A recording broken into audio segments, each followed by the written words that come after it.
Assalamualaikum warahmatullahi wabarakatuh. Ketemu lagi dengan channel Penjahit Kampung. Buat penjahit pemula, mari kita lihat cara pembuatan gamis ya. Aku juga lagi belajar nih sama kakak aku. Sekarang kita akan membuat pola gamis tangan dulu ya teman-teman. Nah, di sini kita akan membuat tangan dengan bantuan pola. Polanya itu bisa dari kertas karton, bisa di kertas duslah, bisa kertas koran juga bisa ya teman-teman. Mari kita lihat dulu bagaimana cara membuat tangannya ya.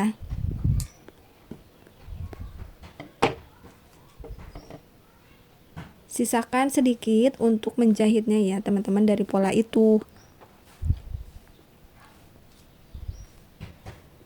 Lalu setelah itu kita akan membuat badan depan ya teman-teman. Ya, kita dipola dulu ya teman-teman.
Setelah kita memotong kain yang belakang, lalu kita proses penjahitan